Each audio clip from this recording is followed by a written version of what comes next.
varias, desde autonomía e integración en la Segunda República, la Constitución del 31 y la autonomía regional, estatutos de autonomía para Ceuta y Melilla, e incluso novelas. Tres particularmente: Agua de Cristal, si no me equivoco, El viajero de las luces y El honor del guerrero.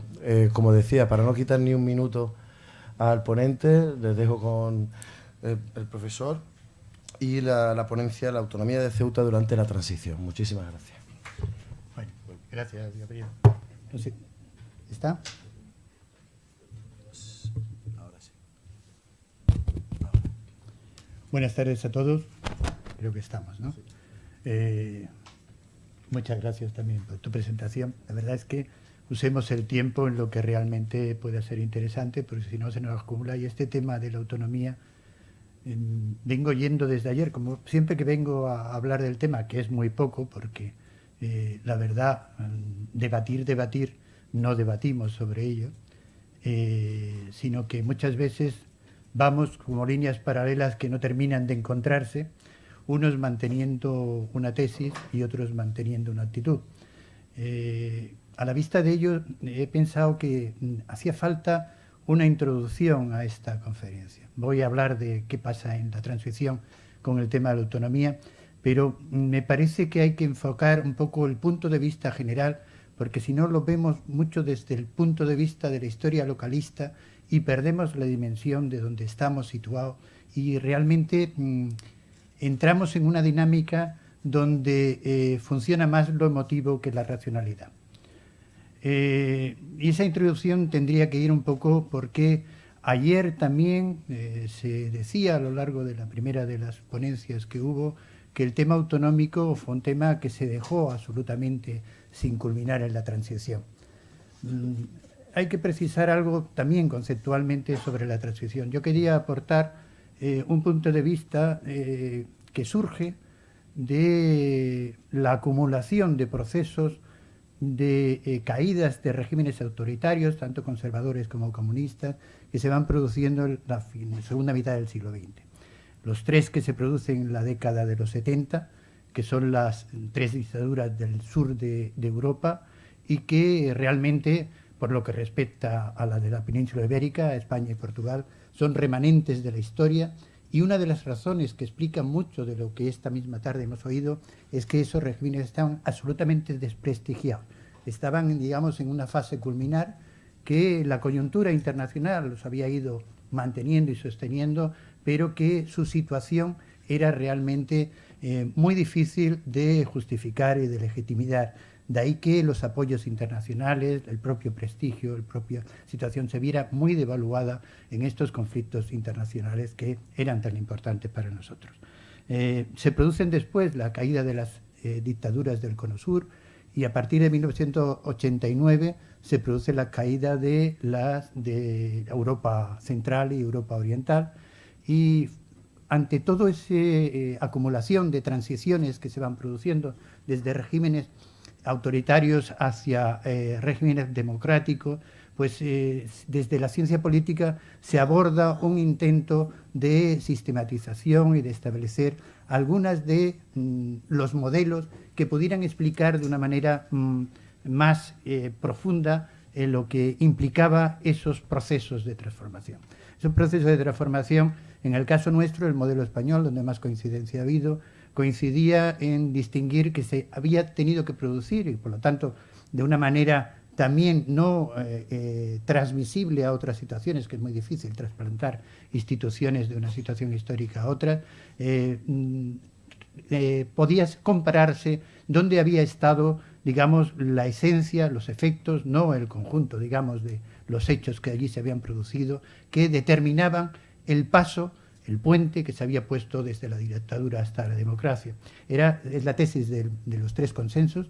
El primer consenso, que se refiere al acuerdo sobre digamos, la pacificación. ¿Qué pasa con los anteriores directivos de la clase que había sostenido el régimen autoritario y que se produce la intención de tener primeramente un acuerdo sobre el pasado? Eso es, digamos, una situación en la que realmente es la imposición violenta de un régimen de ausencia de libertades, había producido no solamente desmanes, sino que había producido también situaciones de presos políticos en la mayoría de las cárceles. Recordemos que el régimen de Franco termina de una manera bastante, digamos, cruel. Se producen fusilamientos, se producen todas las iniciativas internacionales para paralizar muchas sentencias de tribunales militares sobre situaciones que eran de oposición a un régimen, digamos, en aquel momento autoritario.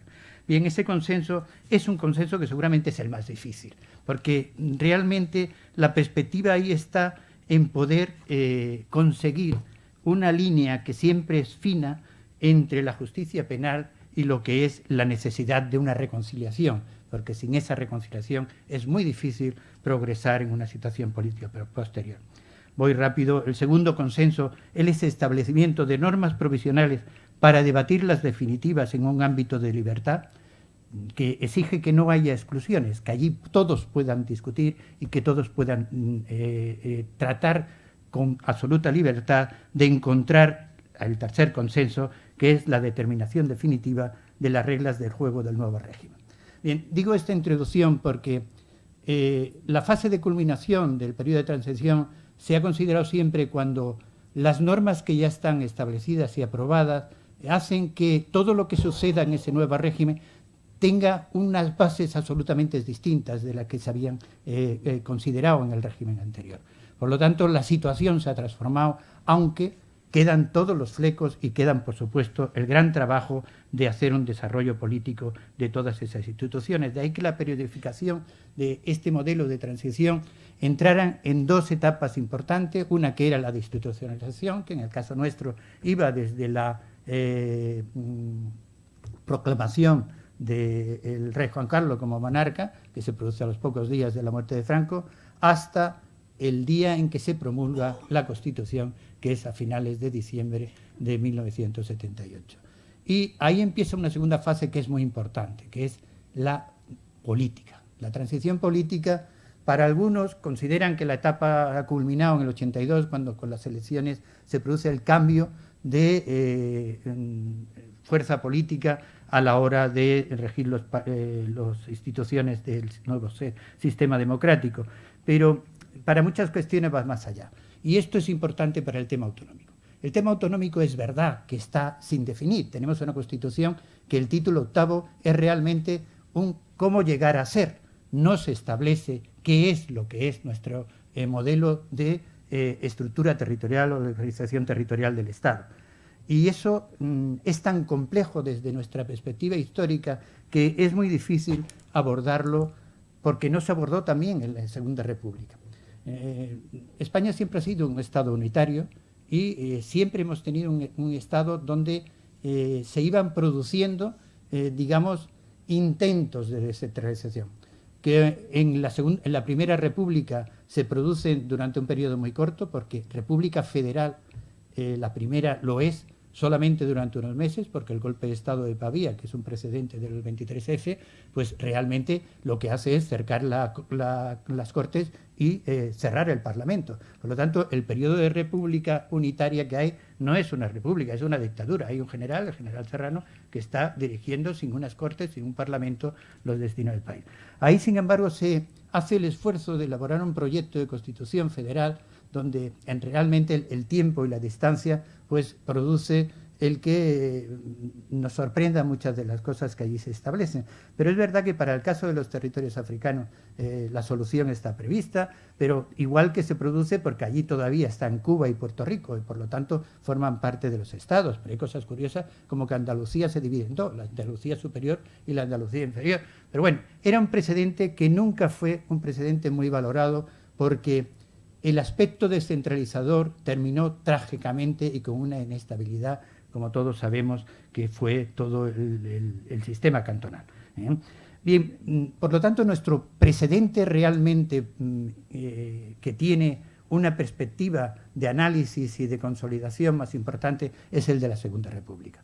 Y cuando la Segunda República empieza a proclamarse, había pasado algo, que es que horas antes en Barcelona, desde el balcón de la Diputación Provincial, Macià, que era el líder nuevo de un partido nuevo que se había creado para las elecciones municipales del 31, proclama la República Catalana. Horas después se va a proclamar la República Española. Pero ese partido de Esquerra en aquel momento era tan nuevo que no había formado parte del Pacto de San Sebastián, donde se habían llegado a unos acuerdos entre todas las fuerzas republicanas y socialistas para intentar alcanzar un procedimiento y acabar con la monarquía y transformarlo en un régimen republicano.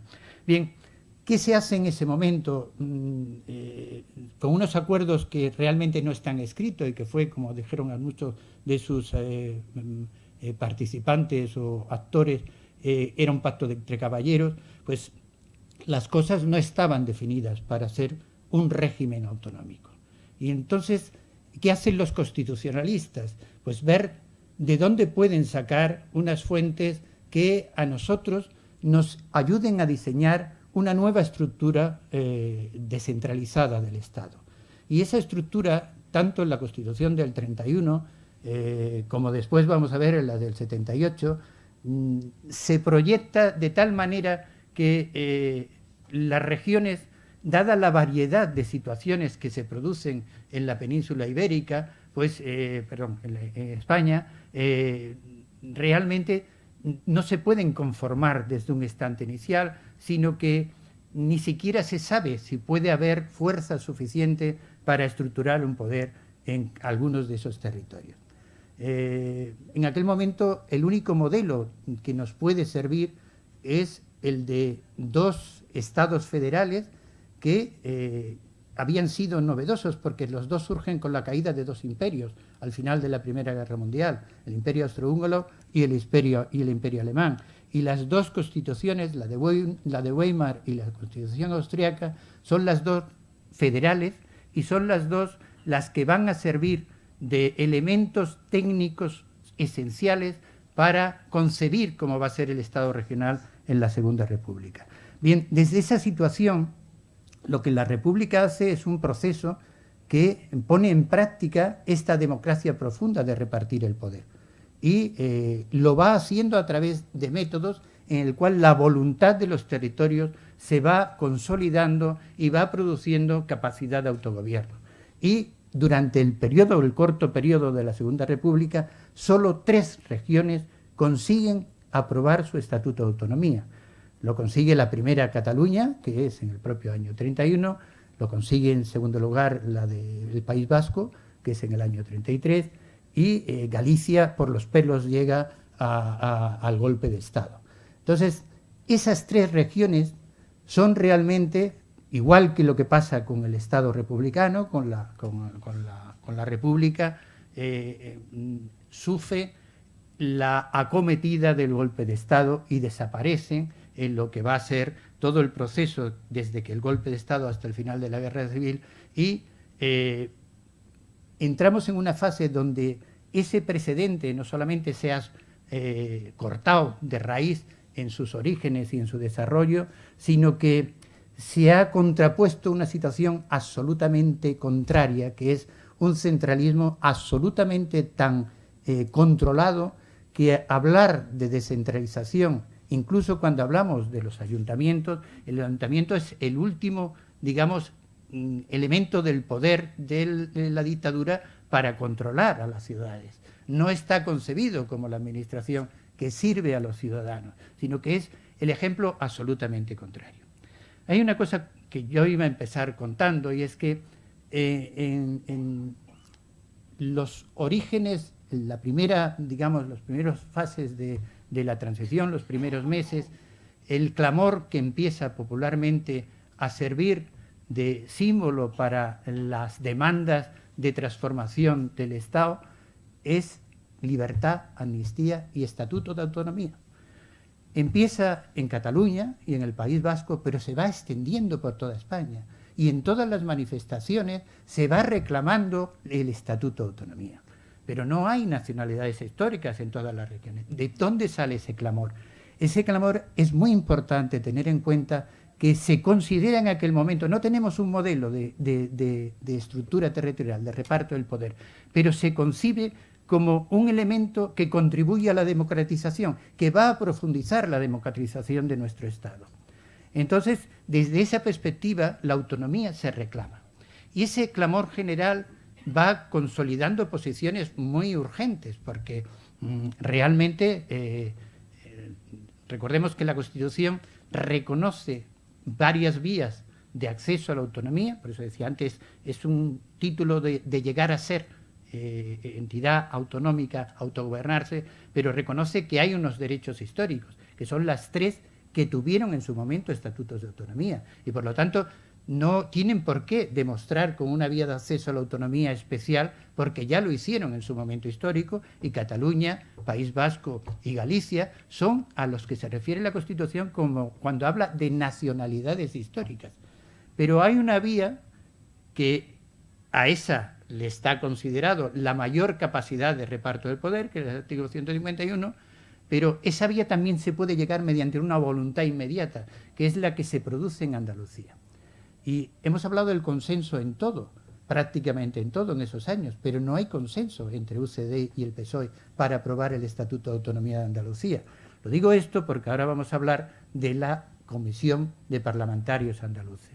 Bien, toda esta introducción que nos lleva a una situación en la que tenemos que ver que estamos ante un panorama donde no tenemos el mapa claro de qué va a ser la regionalización, no se usa como concepto porque ya está superado por el hecho de considerar que los nacionalismos quieren sus propias reconocimiento como nacionalidades, por eso se habla de nacionalidades históricas.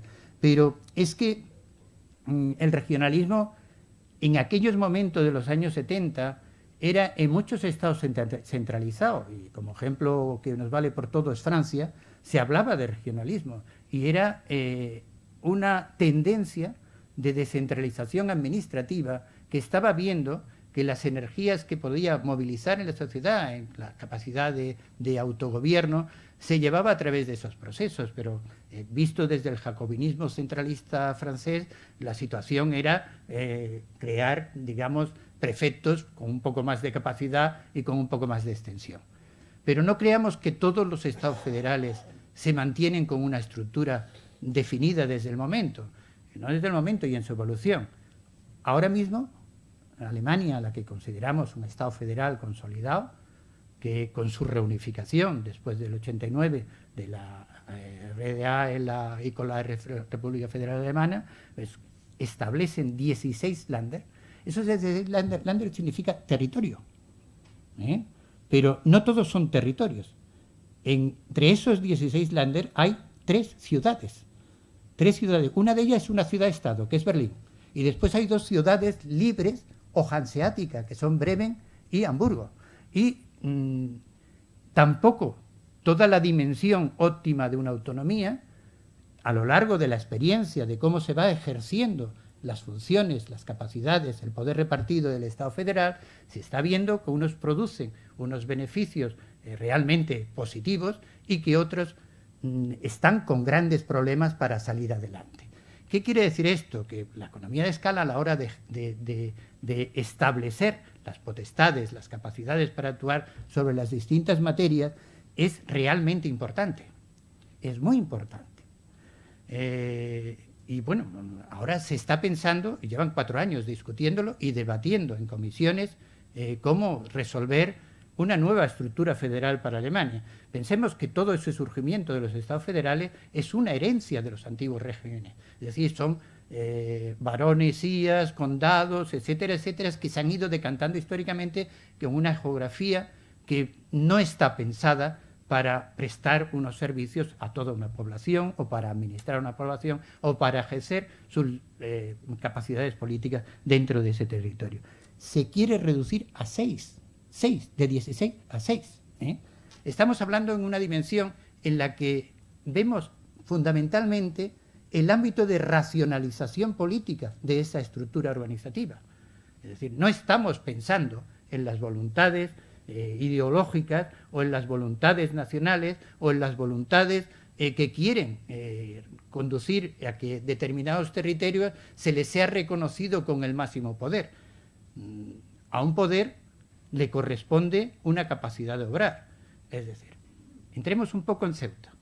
Si nosotros aquí quisiéramos verdaderamente ejercer las competencias de sanidad y de educación, ¿de dónde íbamos a sacar recursos humanos? Ya no hablo de recursos económicos, pero ¿cómo podríamos tener? Tenemos aquí un ilustre representante de la universidad. ¿Cómo podríamos tener aquí universidad con todas las disciplinas, como quiere La Rioja o como quiere? Es decir, no hay posibilidad de atenderlo, ni tenemos toda la capacidad médica para poder atender todas las enfermedades, y así, una a una, todas las materias. Es decir, que entrando en el campo de la racionalización de la organización territorial del Estado, tenemos que tener una perspectiva, digamos, positiva, en la cual lo que estemos organizando tiene que producir un rendimiento acorde con la población. ¿Qué teníamos nosotros en el 78? Pues en el 78 teníamos diputaciones provinciales, pero la Diputación Provincial, paradójicamente, era la única estructura territorial que había subsistido desde el siglo XIX hasta ahora y que se había ido consolidando y que había generado en la población pues las relaciones necesarias con los poderes. Hablo de la justicia, hablo de cualquiera de las administraciones, es decir, cualquier ciudadano de Zaragoza, de poblaciones de alrededor, sabía perfectamente dónde estaban las decisiones que se tomaban sobre esas poblaciones, sobre ese territorio. Y no hay otra cosa más. Y por eso los constitucionalistas, los Cortes Constituyentes en el año 78, tienen que establecer la circunscripción electoral en la provincia. Y realmente en la provincia, lo pongo como ejemplo también de esa racionalidad, la provincia produce una desproporción tremenda, porque el conjunto de población que allí está representada no es igual, y nosotros tenemos regiones y provincias subrepresentadas y otras que están sobrerepresentadas y que realmente no tienen entre ellas un nexo de relación proporcional, porque es muy difícil dotarlo. Tendríamos que pensar que para llegar a la equidad total de la representación tendríamos que buscar otra circunscripción electoral. Bien, pongo estos ejemplos porque racionalizar una organización territorial del Estado debe de tener en cuenta no solamente esa voluntad de que yo soy así, que soy tan autónomo y que soy tan identificado con mis propias señas, que por mí mismo puedo gobernarme. Pensar en términos de Estado en ese momento era que inventamos comunidades autónomas, que es otro eufemismo, ya no son ni regiones, ni son andes, ni son territorios, pero la comunidad autónoma, si leemos detenidamente la Constitución, se está refiriendo a varias provincias que se unen para constituir un territorio más amplio.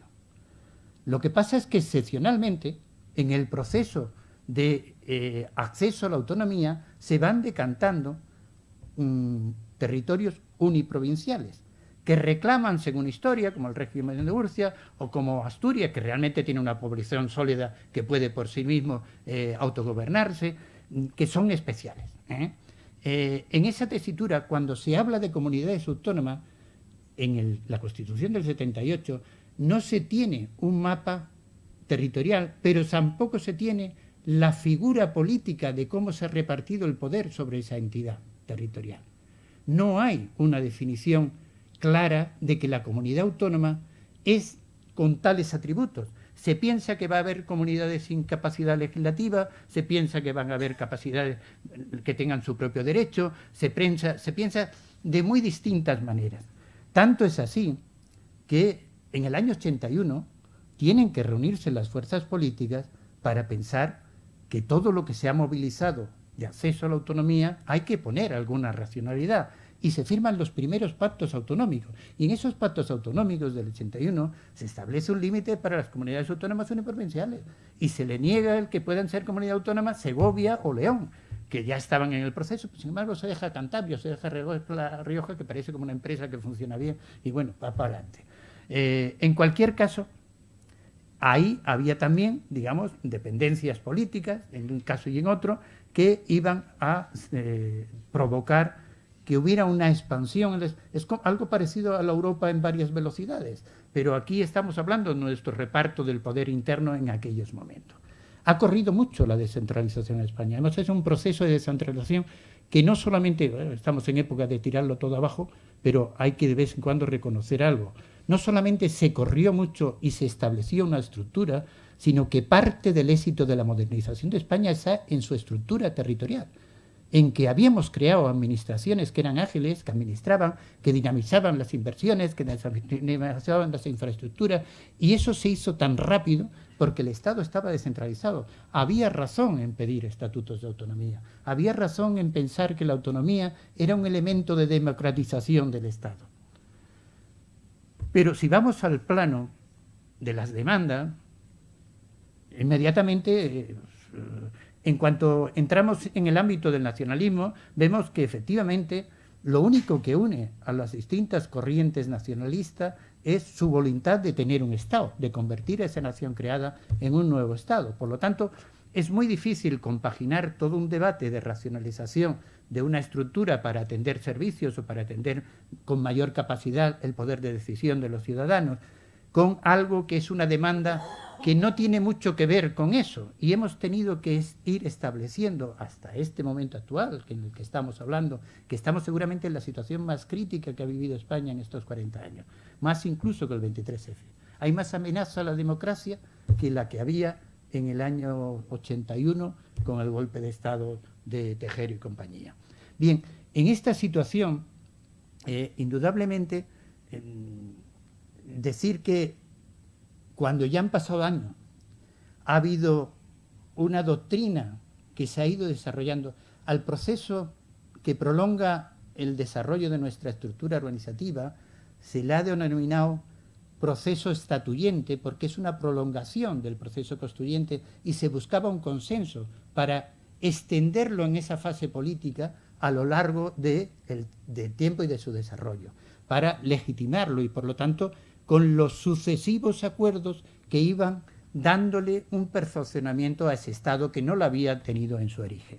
Pero hay un actor muy importante que fue en todo ese ejercicio del principio dispositivo para constituirse en comunidad, para establecer los márgenes de las materias, las relaciones de las competencias que tenía el Estado y las comunidades autónomas, y en tercer pie los ayuntamientos y las diputaciones provinciales en relación con esa materia, que fue el Tribunal Constitucional. Porque el Tribunal Constitucional fue desarrollando una doctrina constitucional sobre la autonomía que es la que realmente define a nuestro Estado autonómico. Y esa es la que define una comunidad autónoma, y esa es la que se produce en el intervalo que va en que se aprueba la disposición transitoria quinta, que no se sabe a qué comunidades se refiere, pero que sí se sabe que no se puede eliminar el municipio, porque la única estructura uniforme y territorialmente abarcable a todo el territorio en la que realmente nos une es el municipio. Y pensemos otra cosa, el régimen local es uno de los regímenes más democráticos que hay, porque el reparto del poder vertical en las corporaciones municipales, en los municipios y ayuntamientos, va en un primer principio por obligaciones. No tiene la disponibilidad de las materias para hacer esto y esta más. Tiene que prestar servicios mínimos obligatorios. Esos servicios mínimos obligatorios no lo podemos de un plumazo quitar, porque se queda el vecino sin agua, porque se queda sin el servicio de limpieza, porque se queda sin las, digamos, funerarias. Es decir, todas las funciones esenciales para que una ciudad pueda desarrollar su vida están atribuidas de manera obligatoria como servicios que presta la administración local. Y cuando se hace el primer proyecto de autonomía en Melilla y en Ceuta, lo que se coge es los de las comunidades autónomas del 151. Y se establece, sí, el municipio, y se establece sobre el municipio el Parlamento Autonómico, y se establece el Ejecutivo, se establece un Poder Judicial, que bueno, está bien en Andalucía, o está bien en Aragón, o en Castilla y León, pero pensémoslos en Melilla y en Ceuta. Digo Melilla para que nos vayamos un poco de la intimidad de nuestro interés local. Realmente estoy como antes, tendría que haber más recursos humanos para administrar la ciudad que la posibilidad de quien iba a beneficiarse de ello. Realmente no podemos encajar la dinámica en la que se produce el desarrollo, la evolución de un sistema con las demandas que se van produciendo en cada momento y no son adecuadas a esa idea. He traído algo, no sé cómo voy de hora, porque me he liado con esto y he dejado la conferencia. Bueno, entonces me da tiempo a hablar de qué pasa en Ceuta. Quiero resaltar con esto porque no lo veamos solo desde esta intimidad local, donde nos sentimos agraviados porque somos diferentes. Alguien nos ha dicho que teníamos que ser comunidades del 151, porque si no, tampoco también vamos a ser diferentes a los demás, porque vamos a hacer menos.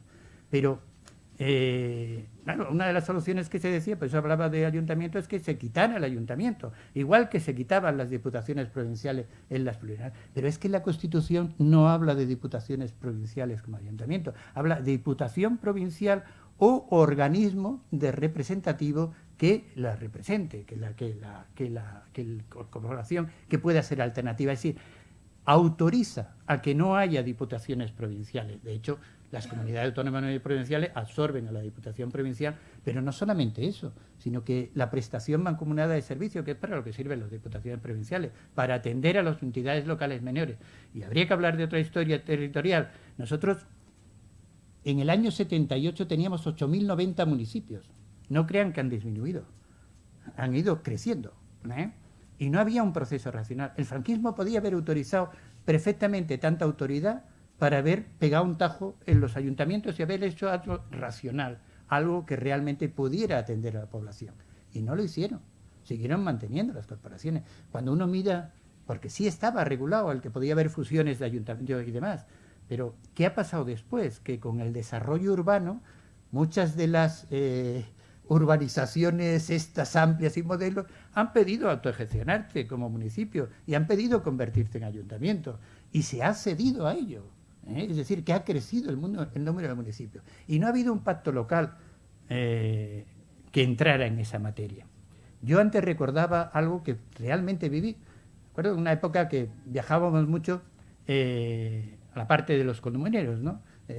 Cuando realmente se reivindicaba un periódico histórico que parecía bastante originario para la democratización del país. Y recuerdo que acercándome a Villalar, en un pueblecito, vi un pedazo de monumento impresionante. Y dije yo, ¿dónde estamos pasando? Que no sé nada de por qué este monumento está aquí. Con los que íbamos, vamos a acercarnos a ver qué es aquello. El monumento conmemoraba la separación de ese pueblo de otro más pequeño que había al lado. Y era impresionante. O sea, claro, ¿cómo vamos a atentar contra la autonomía local y contra la estructura local cuando se arraiga tanto en la identidad estas cosas? Pero hay que hablar racionalmente de ellas. Bien, en esa situación nosotros encontramos que el primer proyecto de estatuto que se hace para Ceuta y Melilla, pues realmente es del 151. Y se lo encuentra en la mesa el gobierno de UCD, que había sido el que había realmente protagonizado más la necesidad de la disposición territorial quinta. Quiero cuestionar algo que has dicho antes, José María. En la Constitución nombra varias veces a Ceuta y Melilla, no solamente la disposición transitoria quinta. Hablemos del periodo de transición en Ceuta. Se ha dicho mucho ayer sobre la situación que se vivía, hoy ha dicho cosas muy interesantes José María sobre ese estado de inquietud y de angustia, pero es verdad que toda esa situación dejaba a la ciudad pues, realmente en condiciones bastante precarias. Es curioso que viendo y leyendo los debates de ese momento, lo que más se destaca es la desconfianza en el futuro. Es realmente sorprendente, ¿eh? Hoy en día te resalta mucho porque en un periodo donde en España había mucha expectativa de futuro, hay muchas energías, las cosas van a ser nuevas, el cambio se va a producir, vamos a tener nuevas oportunidades, y sin embargo aquí es todo lo contrario. Es una frustración tremenda, una situación de angustia y demás. Aquí no hay una demanda de autonomía. Yo no sé si en las manifestaciones se habló de libertad, de amnistía y estatuto de autonomía, pero yo no he encontrado nada que se produzca en esos años de debates sobre autogobierno. ¿Qué necesitamos para gobernarnos? Lo que sí se produce es esa crisis de identidad que va a hablar José Antonio mañana, y que realmente es sorprendente, porque lo que todos coinciden es en la españolidad, y es ahí donde todo va a existir, que sigamos siendo España. Bien, cuando se eligen las Cortes, en las primeras elecciones democráticas, que realmente no estaba en los planes de UCD, entonces, en aquel momento, que fueran Cortes constituyentes. También estaba en la disposición del Gobierno de haber presentado un proyecto del Ejecutivo para que se debatiera la Corte como modelo de Constitución. Pero el impulso de aquel momento democrático conduce a que las Cortes sean constituyentes, realmente lo son unas Cortes que cumplen ese segundo elemento que yo decía del consenso para la transición, y por otro lado, no hay proyecto del Ejecutivo, se realiza el nombramiento de esa comisión de representantes, que son los 7 padres que le hemos llamado después de la Constitución, que por cierto, hay 2 catalanes, que ayer hablabas de uno, no solamente estaba Roca, estaba Soletura, que era del PSUV, y también el PSUV tenía su identidad nacionalista. Bueno, en fin, y es verdad, lo que sí es verdad que había esa comunicación con el PNV y que realmente todo eso estaba bastante articulado y se elabora un buen proyecto. Yo he tenido ocasión de visitar, no solo de visitar, sino incluso de ocupar el espacio donde se hace aquel trabajo, y es una entreplanta sin ninguna ventana, absolutamente oscura. Todo el día lo pasaban allí con luz artificial y desde luego nadie se salía de la discusión, que realmente debió ser bastante intensa e interesante. Bien, en cualquier caso, la Constitución, ¿qué se pide desde aquí cuando a las Cortes salen elegidos los 3 representantes, un diputado y 2 senadores, son de UCD? Y en ese momento nosotros tenemos un precedente que no sale en ningún momento. Este es un artículo de la Constitución del 31 y su segundo apartado dice qué pasa con Ceuta y Melilla. Y no está diciendo que se integrarán en otra parte del territorio, sino que se está pensando en una dependencia directa. Esa dependencia directa ha formado parte siempre de los gobernantes de este periodo de 40 años. ¿Por qué? Esa es la pregunta que tenían que hacerse aquí en Ceuta. Bien, ¿cuál es la demanda que se produce en ese momento? No la demanda de que se sea comunidad autónoma, si no se sabe si va a haber comunidad autónoma. La demanda, el objetivo que todo el mundo comparte y que le transmiten a los representantes de la UCD es que la Constitución garantice la integridad del territorio nacional con Ceuta y Melilla. Ese es un objetivo que el cual se concreta en que, como decía José María, se identifique su nombre.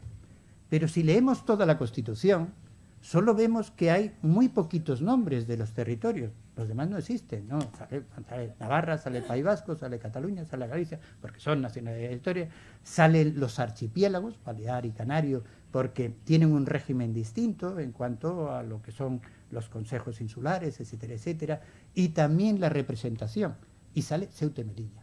Y Ceuta y Melilla ya salía en la representación desde el primer momento, porque es curioso que entre los elementos negativos que en aquel momento no se tenían en cuenta, y sí esa sensibilidad exacerbada tenía en cuenta el que el semanario Triunfo sacaba tal artículo con una desinformación total sobre cómo era Ceuta, o si a algún cantamañana se le ocurría en un momento determinado decir alguna cosa referente a que se integrara en el Reino de Marruecos.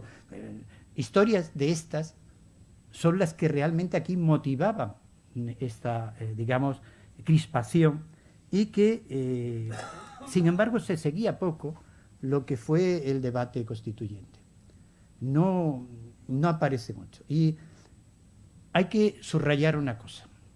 El papel que juega UCD en representación, no solamente, entiendo lo que se creara el otro periódico, no solamente no se valoraba, sino que se ninguneaba, se desprestigiaba, unas veces contra uno, otras veces contra otro. Hay un momento en que el periódico, que es el único elemento que yo creo que entonces hay de información local, dice que han conseguido los representantes de Ceuta convencer al grupo parlamentario de UCD para que asuma sus reivindicaciones, cuando lo que se está haciendo es un acuerdo de negociación entre dos fuerzas políticas, claro, aquí protesta inmediatamente el socialista, pero si no lo decimos nosotros no se incorpora al texto.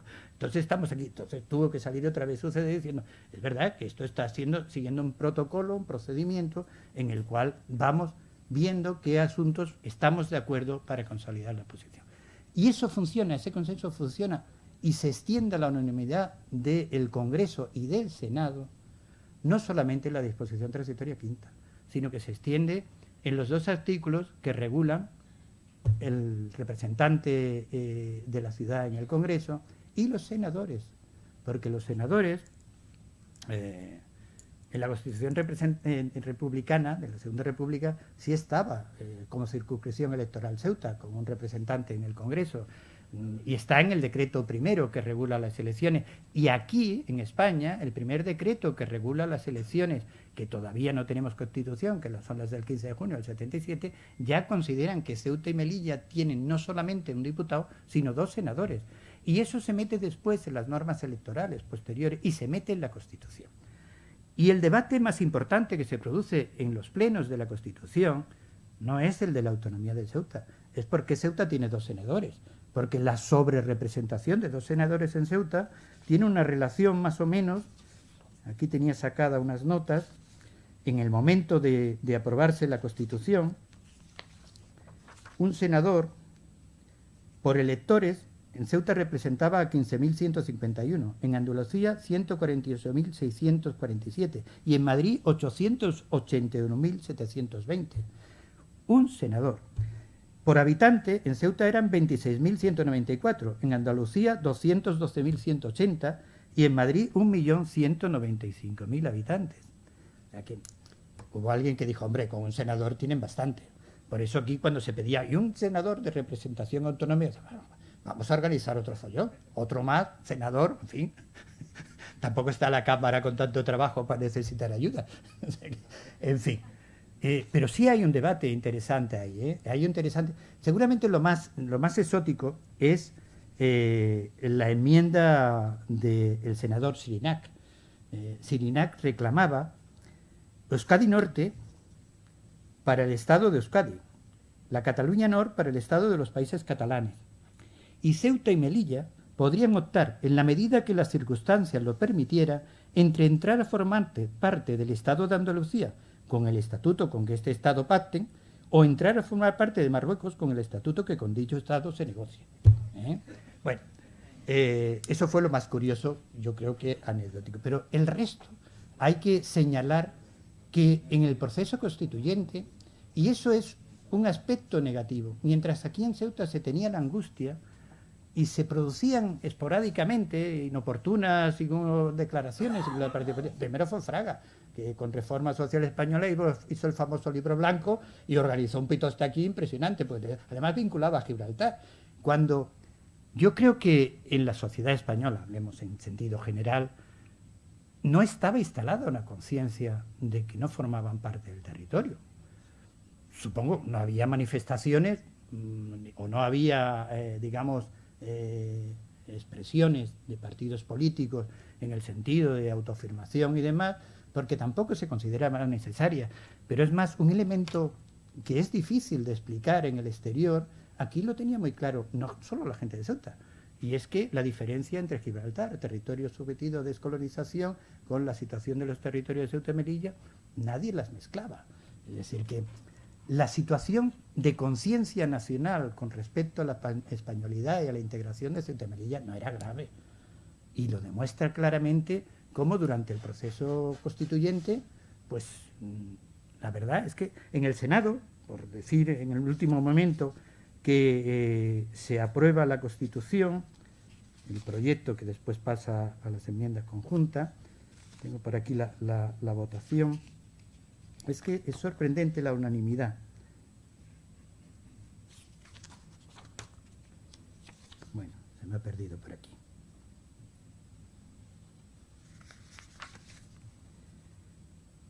Sí, 188 votos a favor, ninguno en contra y una abstención.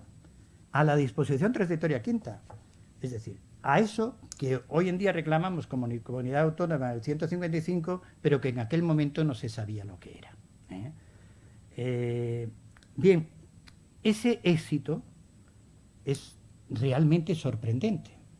Yo ya lo dije en algún libro, estudiando todo el debate de las constituyentes, Ceuta y Melilla no tienen ningún problema, lo tienen aquí.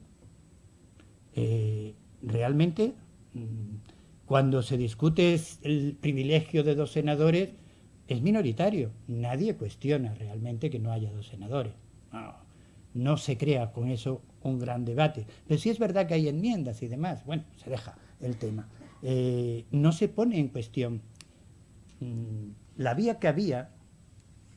Hablamos mucho de la disposición transitoria quinta, pero lo importante estaba ya en la Constitución. La Constitución prevé que solamente son las provincias las que pueden unirse según sus coaliciones históricas, raíces, etcétera, etcétera, para constituir comunidades autónomas. Pero el artículo 144 en su apartado B ya preveía que podía autorizarse la constitución de una comunidad autónoma con un territorio inferior a la provincia. Eso solo está pensado para Ceuta y Melilla. Y ahí estaba. ¿Qué pasa y por qué se justifica la enmienda in voce, que es la que introduce García Margallo en la comisión, es en la comisión del Congreso?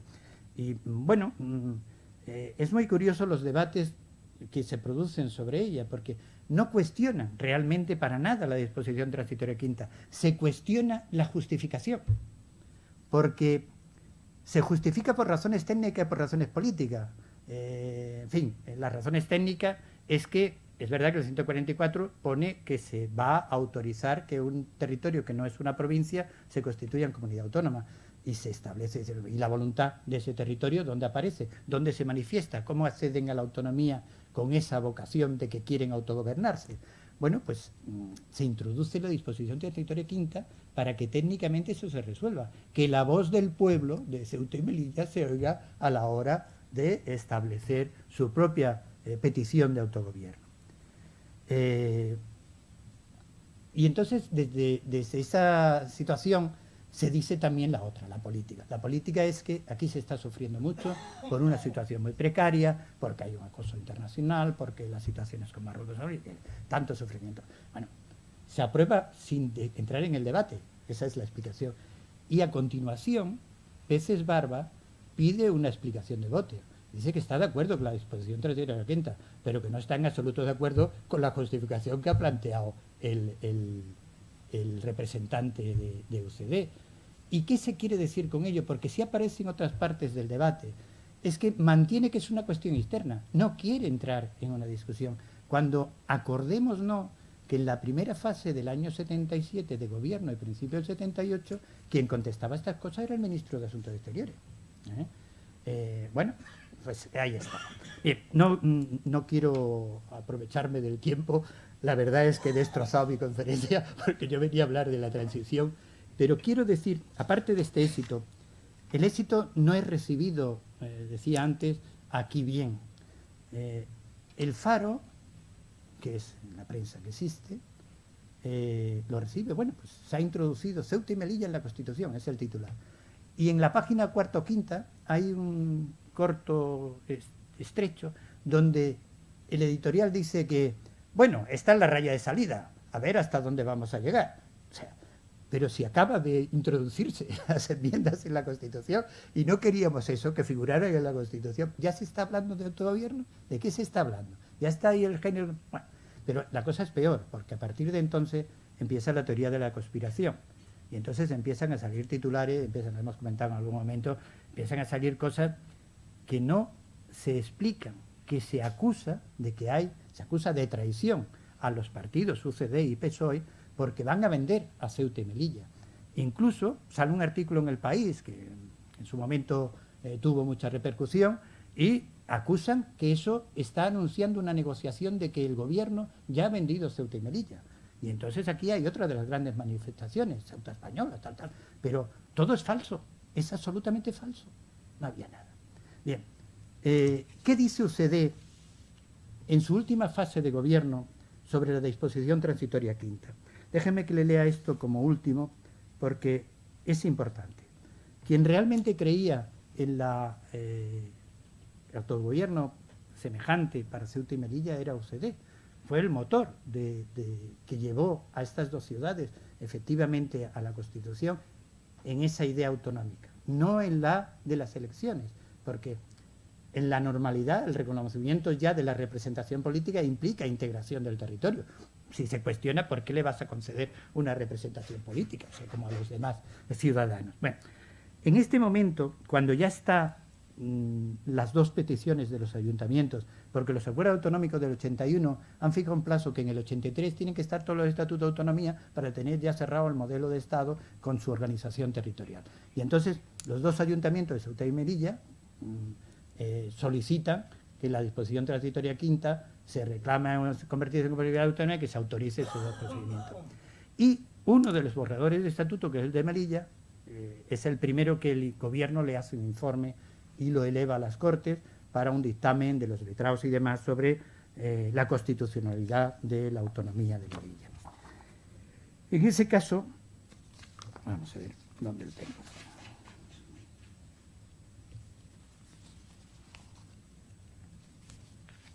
Dice, es algún extracto del informe a este proyecto. Parece obvio subrayar que el régimen peculiar que se establezca para las citadas ciudades no puede perder de vista que ha de referirse a la organización y funcionamiento de dos municipios españoles, cuyo ámbito territorial viene determinado por un término municipal no extenso que acoge un volumen de población moderado. En la Constitución incluso la denominación comunidad autónoma está reservada para las nacionalidades y regiones, artículo 2, y debe exigirse que éstas abarquen, cuando menos, el territorio de una provincia, 143.1, y aún en este caso, como excepción al supuesto más general, que es aquel en el que varias provincias forman conjuntamente una comunidad autónoma. Sobre la disposición transitoria quinta dice, se deduce de ella de forma inequívoca la voluntad del constituyente de sumar a Ceuta y Melilla al conjunto de los territorios españoles, que han accedido a nuevas formas de autogobierno. Pero el precepto no obliga a olvidar la sustancia municipal de aquellas ciudades, ni permite desconocer, al sentar las bases de su régimen propio, las singularidades que presentan en razón al territorio y a la población. Es decir, este es el artífice de la disposición transitoria quinta, y está reconociendo que la autonomía de Ceuta y Melilla tiene que ser especial, como la es la del Länder de Berlín o como la es el de Bremen. Es decir, que o entramos en el debate racional de cómo organizamos los territorios y buscamos soluciones que estas desigualdades territoriales o de población las vayamos racionalizando y buscamos entronque, pero, por cierto, quería enseñarles esto también estuvo ayer explicado, que es un poco la Asamblea de Parlamentarios Andaluces, cómo estaba constituida y cómo la introducción de 2 diputados y de 4 senadores, el equilibrio de fuerza lo transformaba totalmente. No era un problema de ampliar o no el territorio de la comunidad autónoma, era un problema de decisión política. Antes he dicho que no tuvo el consenso el Estatuto de Autonomía por la vía del 151, y ya ahí estaba un modelo que no era nacionalista, sino que era el modelo que se estaba haciendo para una distribución territorial moderna en comunidades autónomas, donde hubiera la capacidad de alternar políticas distintas sobre ese territorio. Bueno, no sé si con esto aclaro algo del debate, porque la historia empieza a partir de aquí. Cuando se tiene ese éxito tan grande en la Constitución, aquí se olvida. Y se olvida porque, bueno, hay que decir que el voto de Ceuta y cómo se va produciendo, tanto en las elecciones del 77 como en el 79, no saco los datos porque son conocidos, es muy semejante al que se produce en la península. No hay variaciones, no son excepciones. Y en la Constitución es asombroso, porque aquí se produce un vuelco por el sí, cuando había un escepticismo con respecto a si se garantizaba o no, y realmente del electorado de Ceuta solo hay 8.000 abstenciones, más o menos. Y es una representación. Es decir, hasta ese momento se ha ido realmente unificado con todo lo que es la dinámica de la transformación del sistema que se está produciendo con la transición. Y es a partir de las siguientes elecciones municipales donde se produce el giro. Y bajan UCD y PSOE y sube un partido localista que desde ese momento empieza a evidenciarse una fractura entre los partidos con representación parlamentaria y los partidos localistas, que realmente van originando una competencia política en la ciudad que algo bastante importante, no es el único elemento, pero como elemento importante de justificación de esta deriva, de este deterioro, y por otro lado, la exacerbación de unos sentimientos que no deben ser manipulados. Yo entiendo perfectamente la congoja que se podía sentir en esta ciudad, pero la manipulación de esos sentimientos siempre es terrorífica. Y, de hecho, lo que está detrás de por qué durante 15 años se va aplazando la aprobación de la autonomía para Ceuta es esa brecha que aquí, en Ceuta, se ha abierto entre unos crecimientos exacerbados. Por cierto, una de las mensajes que mandaba el gobierno de UCD a Ceuta era que no se dramatizara la cuestión, que no sacaran cada vez que había un pronunciamiento, que en aquellos momentos, pues por todo lo que hemos ido viendo hoy sobre la situación de Marruecos con respecto a la situación española, pues habían ido en aumento, evidentemente. Entonces, que no se dramatizara eso, que era una situación en la que no teníamos que caer. Y otro elemento que realmente llama la atención durante todo ese periodo es que nadie llame a la cordura. Es decir, que el enfrentamiento entre las posiciones locales, que es muy competitiva, se está utilizando para que en esa relación de fuerza se caiga en uno u otro el poder en un momento determinado, pero no se coincide en defender los intereses unificadamente. No hay una posición común en la ciudad. Y no solo no hay una posición común, sino que cuando se consigue una posición interesante, que llega a un pacto y a un consenso para tener una salida a esa culminación del desarrollo de la estructura autonómica española, pues aquí se echa abajo, porque no es una comunidad autónoma del 151. Bueno, ese debate puede durar siglos, y a lo mejor alguien lo acepta, pero no es un debate que esté en las agendas de las instituciones centrales, de las instituciones del Estado. Por lo tanto, cada vez que el debate se inicia, se está generando una frustración mayor, porque es un objetivo muy difícil de alcanzar, porque la racionalización y la explicación viene desde el otro sentido, no viene desde ese planteamiento de la igualdad. No somos iguales, ¿cómo vamos a ser iguales? Ojalá tuviéramos territorio y población suficiente para poder crear con toda nuestra capacidad una comunidad autónoma. Bueno, muchas gracias, no sé si me he extendido mucho, pero bueno, me pareció interesante.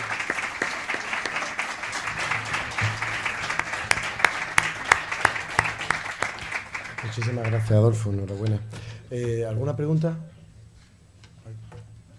Aquí en primera fila, por favor. Primero, felicitarte por la magnífica conferencia y muy, muy clara. Lo que pasa es que yo sí, siempre, primero creo, Adolfo, que jamás por lo menos desde posiciones en las que yo mantuve con otra mucha gente, nunca se planteó, el problema no era el techo competencial, nunca lo fue. Como tú sabes, que podemos disentir sobre el sentido... A mí me firmaban un papel en blanco diciendo comunidad autónoma. Sí, efectivamente, eso era así. Era un debate político, básicamente político. ¿Y dónde anclaba ese debate? No hay que olvidar nunca, no lo has mencionado, pero no podemos olvidar que la Cuarta Comisión sigue viva. Sigue viva, es decir, el tema quedó allí, años 70, muy cercano a la transición política, y está claro una de las condiciones que identifican con rotundidad a una colonia, es no tener la misma entidad administrativa que la metrópoli. Esto es un hecho claro y lo conoces perfectamente. Espera. Vale. No, es que estaba no me saques los argumentos tradicionales que están muy quemados, ya, hombre, a estas alturas. Estamos hablando en ese momento del debate, es que el 75 no hoy, era ese momento del debate. Y la Cuarta Comisión estaba abierta, y reciente, muy reciente. Bien, lo podrás ver o no, evidentemente hay un país que reclamaba. Pero no solo eso, hay otro fenómeno que rompe. Y tú lo has dicho, es decir, empezamos con Fraga. El problema no es ya que mandó que reivindique, que ya lo sabíamos, desde el año 56 o del 60. No, el problema es que encima se abre un frente enorme en nuestro propio país primero lo hace la derecha tradicional, cosa que la ciudad no esperó nunca, ¿no? Eso fue un terrible mazazo. El librito blanco fue un terrible mazazo político, ¿no? Y, sin duda, a continuación la izquierda, ¿no? Y es verdad, y estoy de acuerdo, y esto lo puedo reconocer, que en un momento dado el debate autonómico también fue una excusa de la confrontación política. Por supuesto que lo fue. Eso no te lo puedo negar, ¿eh? Eso es así. Pero yo creo que sí que había razones políticas, y sabes perfectamente, por lo menos en algunos sectores, había algún sector más loco, ¿no? Pero en algunos sectores nunca fue el tema competencial el que preocupara, ni siquiera decir, mire usted, el 140 o menos. Usted diga que somos lo mismo que el resto de las comunidades autónomas, que la estructura del Estado, ¿no? Y a partir de ahí estamos de acuerdo, ¿no? Era un poco el planteamiento, el debate. Y aparte, también decirte que esa carrera la empujó en muy buena medida en el año 81, 82 el Partido Socialista Obrero Español, que fue a las elecciones que luego logró ganar con fue su lema de su congreso era por una autonomía plena, diciendo que el proyecto de UCD era un proyecto descafeinado, que también ahí estuvo la lucha política, evidentemente, ¿no? No solo que ya se lanzó, que luego el Partido Socialista cambia su posición, ¿bien? Pero esa es verdad, incluso fue más radical, porque hay un primer texto, que tú has leído recientemente seguramente también, que fue el que presentan en el 80, 81, no me acuerdo exactamente, que era muy moderadito, que además solo preveía una sola, no hablaba de dos instituciones, sino una sola, se mantenía en un solo órgano. Era un proyecto muy modesto, luego se fue modificando el primer proyecto del PSOE, pero bueno, esto fue un poco así, ¿no? Yo ya te he lanzado bastantes cuestiones. Mira, un dato, que es que todos los datos. Es verdad que un dato aislado puede ser seguramente muy justificativo y explicativo, pero estamos hurtando la complejidad de una situación en la que no se maneja solo un dato. Se manejan muchos datos y sobre todo una historia muy compleja, que hay otros elementos para poder explicarlo.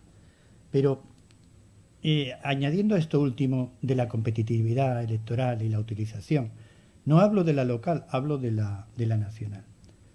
Como sabéis, nuestro sistema es proporcional y el DON es un corrector, pero en una situación como la de Ceuta y Melilla no juega la proporcionalidad. Esto es un distrito mayoritario. Es decir, que el que saque más votos, sean los que sea, pero saque más, se lleva un diputado y 2 senadores. Y si se los lleva en Melilla, son 2 diputados y 4 senadores. Lo mismo que la Comisión de Parlamentarios Andaluces. Y durante mucho tiempo eso ha jugado para... Pues si negabas, estaba aquí en la cresta de la ola, y si vendías la cosa, pues no te sacaban elegido. Con lo cual, era un poco caer en la propia planta, y estar aquí manteniendo una situación que realmente... Mira, si se hubiera aceptado en el año 81 el estatuto que hizo UCD, ya no hablo de otros proyectos de estatuto, el que hizo UCD.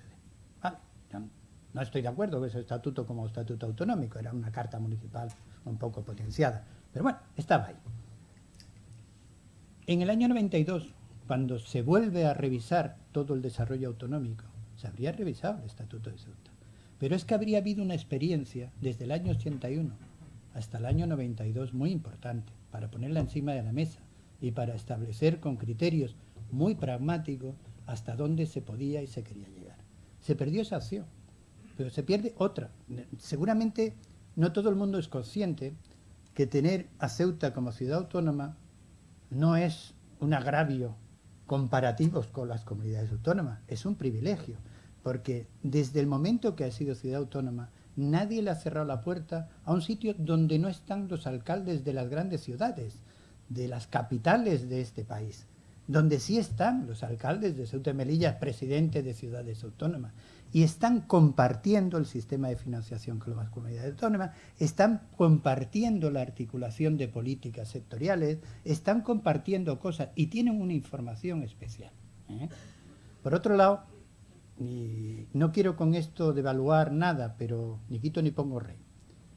El Estatuto de Autonomía, muy frustrante y desprestigiado por la ciudadanía local, es un traje que le queda muy grande a esta ciudad, porque ni siquiera se ha autorizado en todas sus capacidades. Tampoco se ha autorizado que hasta hace unos días ni siquiera la capacidad de autoorganización, que nadie le niega, habían hecho un mínimo reglamento para justificar que tienen un Consejo de Gobierno distinto. Pero, ¿con qué discrecionalidad trabajamos aquí? Hay problemas legales y no tenemos competencia legislativa. pero tenemos una potestad de iniciativa legislativa, pero que va a llevar un artículo único para resolver el problema del plan de urbanismo, nadie nos impide que lo hagamos. Pero a la vez, si sabemos utilizar esas relaciones que tenemos con las otras comunidades autónomas y a la vez con el Estado de la Conferencia, se consigue mucho. Se explica por qué, se ve en qué momento puedes meter una cosa en la otra. Hay una manera de gobernar autonómica que aquí no se da. ¿Alguna pregunta más? Aquí, por favor.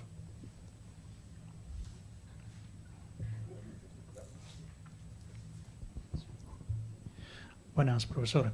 Quería hacer una referencia a la comparación que usted ha hecho al principio de la exposición con Alemania, con las 3 ciudades autonómicas. Un'altra comparazione a nivel europeo, como modelo, era una pregunta que hago. ¿Sería potencialmente bien visto en el ambiente político, por la ventaja económica, social, de unir en un departamento, como dicen los franceses o los ingleses o los noruegos, un departamento de ultramar, todo lo que son las comunidades ahora autonómicas, como Ceuta, Melilla, las Islas Cefarinas, la Isla Isabel, o etcétera, etcétera, unirlo todo en un departamento, o sea, en este caso en España se llamaría una comunidad autonómica, que sea al sur de Andalucía, colindante con Marruecos. ¿Usted personalmente cómo lo vería esta solución muy europeizante? Voy a pedirle a algún ceutí que conteste. Yo soy ceutí también. Pero... Yo no soy ceutí, ¿eh? No, vamos a ver, es que...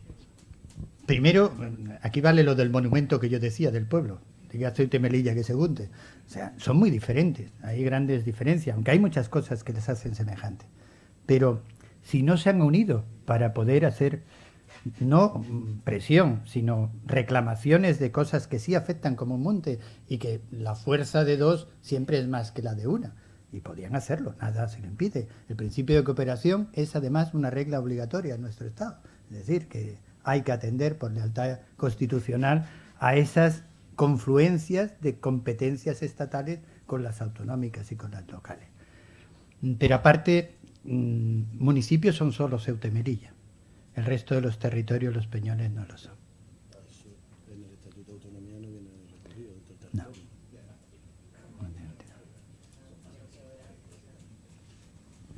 ¿Alguna otra pregunta? Aquí, por favor, segunda fila. Hola, buenas. Al margen de todo esto, usted ha dicho al principio que la democracia actual está más amenazada que en el 81. ¿Me podría explicar un poco por qué? Bueno, eso es entrar en otro tema, que no es del orden del día. Pero no, sí me voy a explicar. Me voy a explicar. Vamos a ver. Voy a ser un poco exagerado, pero seguramente tiene más clarificación. Ahora mismo el tema podía haber evolucionado de muchas formas, pero ha evolucionado una en la que hay un enfrentamiento de poder. Lo mires como lo mires, ahora mismo es una idea de legalidad contra otra. Es un pulso de poder. Y lo puede perder uno u otro. Es decir, un simulacro de referéndum puede ser un éxito para esa legalidad. Y el poder del Estado puede quedar en entredicho si realmente no hace lo que ha dicho que tiene que hacer. Ese conflicto presentado en esos términos es lo que es peligroso. Porque si un poder atribuido en, digamos, exclusiva al Estado no es capaz de realizarse en la práctica, no puede imponerse. He dicho bastante, ¿no?